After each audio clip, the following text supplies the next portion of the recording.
Supposedly, Plato once wrote, "We can easily forgive a child who is afraid of the dark. The real tragedy of life is when men are afraid of the light." It is nigh impossible to understand the current crisis of institutionalized medicine without being aware of the historical context. In the early 1900s, self-styled philanthropists, robber barons, previously profiteering from the China opium trade wars, managed to overcome the well-established primacy of empiric, natural, homeopathic healers in favor of allopathic medicine by providing virtually unlimited funding to all major universities and medical accreditation boards. This takeover, of which you can learn more through Corbett Report's Rockefeller Medicine, Mind Unveiled's Tataria Hijacked, or Nancy Turner Banks' book AIDS, Opium, Diamonds and Empire, ultimately resulted in the modern medical establishment focused on prescribing drugs and performing invasive surgery over any kind of lifestyle changes or natural remedies to support one's health.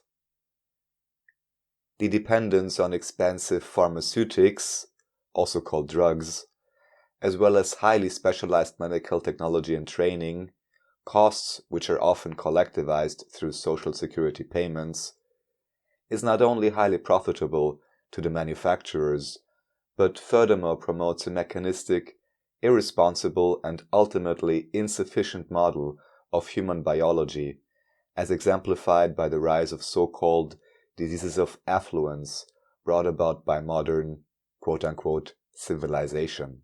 Whilst ignorance and profit motive are certainly factors for many participating in this narrative, it should be noted that the underlying ideology is nothing short of a neo-Darwinist eugenics perspective that was only recently relabeled as bioethics in the context of official institutions. For more information on this, see Corbett Report's Bioethics and the New Eugenics. The willingness to engage in open debate and confront criticism may oftentimes indicate the strength of one's argument. As an archetypal figurehead of institutionalized medicine in 2021, Anthony Fauci, then head of the NIH, already was unwilling to engage in transparent academic discussion with Nobel laureate Kary Mullis, inventor of the PCR test. What is it about humanity that wants to go to all the details and stuff and listen? You know, these guys like Fauci get up there and start talking. You know, he doesn't know anything really about anything, and I'd say that to his face. Nothing. The man thinks you can take a blood sample and stick it in an electron microscope, and if it's got a virus in there, you'll know it. He doesn't understand electron microscopy, and he doesn't understand medicine. He should not be in a position like he's in.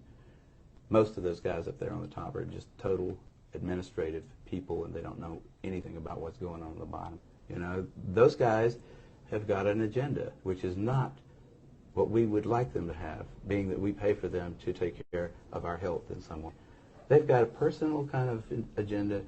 They make up their own rules as they go. They change them when they want to, and they smugly, like Tony Fauci, does not mind going on television in front of the people that pay his salary and lie directly into the camera.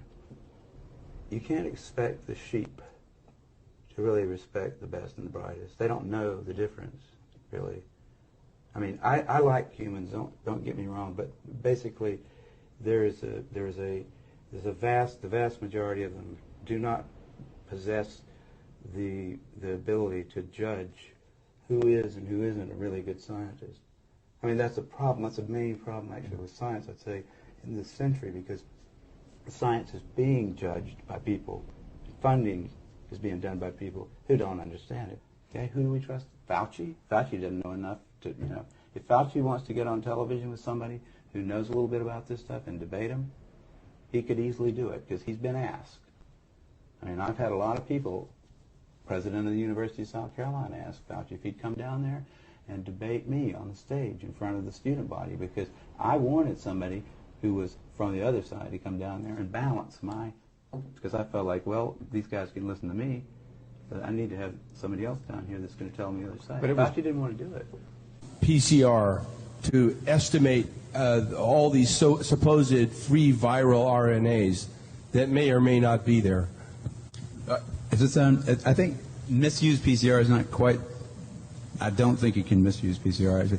No, the results, the interpretation of it. See, if you can say, if they could find this virus in you at all, and with PCR, if you do it well, you can find almost anything in anybody. It starts making you believe in the sort of Buddhist notion that everything is contained in everything else, right? I mean, because if you can amplify one single molecule up to something that you can really measure, which PCR can do, then there's just very few molecules that you don't have at least one single one of them in your body, okay? So that could be thought of as a misuse of it, just to claim that it's meaningful. It allows you to take a very minuscule amount of anything and make it measurable and then talk about it in meetings and stuff like it is important. See, that's not a misuse, that's just sort of a misinterpretation. It doesn't tell you that you're sick, and it doesn't tell you that the thing you ended up with really was going to hurt you or anything like that. Once historical understanding is established, it becomes easier to imagine the depth and scope of medical misinformation narratives being perpetrated upon modern civilization for several generations. There is hardly anyone alive today who has not been subjected to bioethics and germ theory propaganda. Recently, Dr. Stefan Lanka commissioned a control experiment for the theory of so-called viruses being the determining causative agent for cytopathic effects and disease. Although all of modern germ theory is based upon these assumptions, this control experiment had never been performed and certainly calls modern virology into question.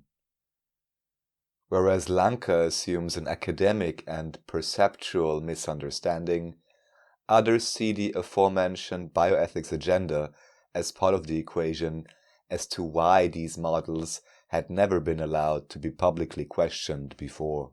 As Louis Pasteur, the inventor of modern vaccination, supposedly said, "Bernard was right.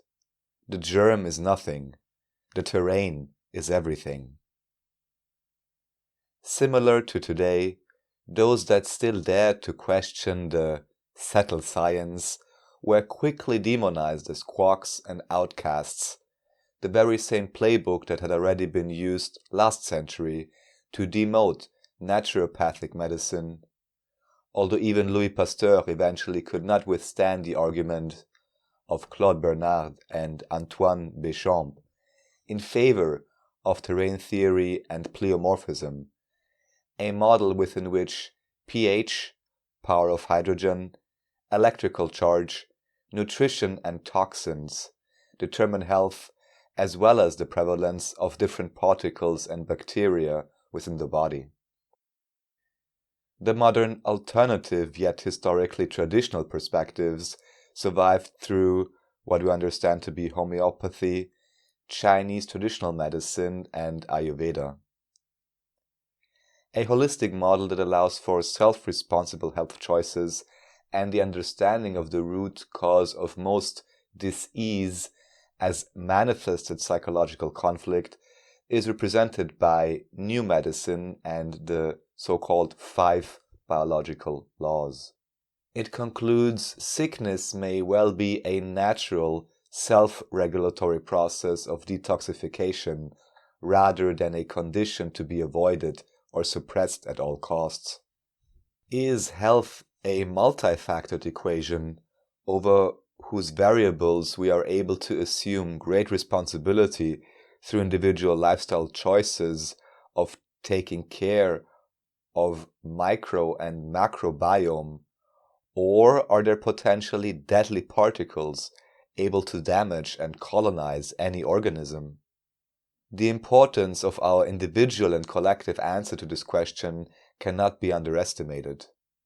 The fundamental difference is whether self or others are primarily responsible for one's own health and whether or not other individuals can present a danger of infection with potentially terminal illness through biological transmission.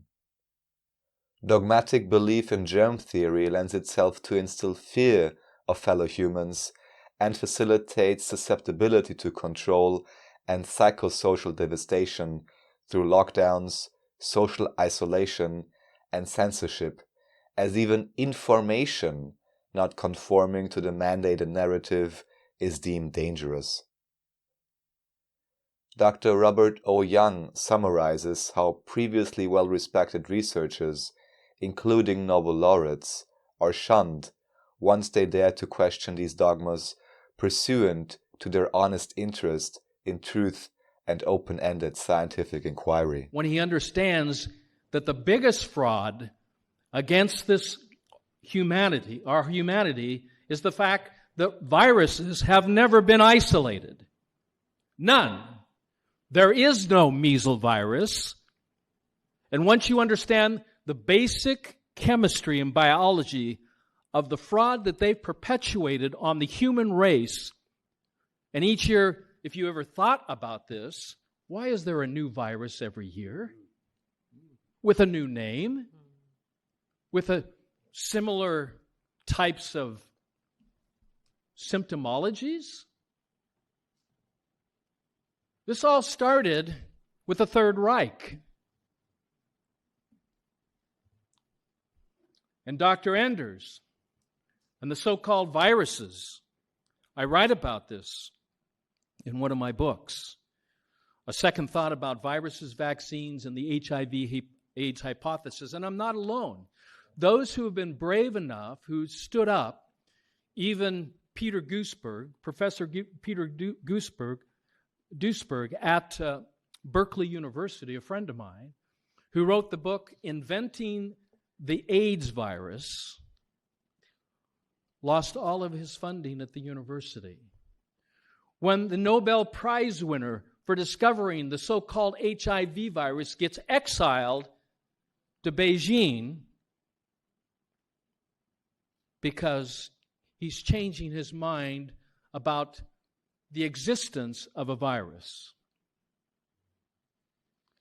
This is how bad things are. This conversation between Dr. Stefan Lanka, Dr. Tom Cohen, Dr. Andrew Kaufman, and Dean Browse illustrates the broader psychological and philosophical questions associated with materialism and germ theory, outlining ideas to achieve a healthy reset of our understanding of human well-being, now including the psycho-spiritual dimension. This is not done out of romanticism or idealism, but to actually arrive at a model that allows for a more comprehensive understanding of all factors contributing to health and our great power and responsibility in its maintenance and perfection.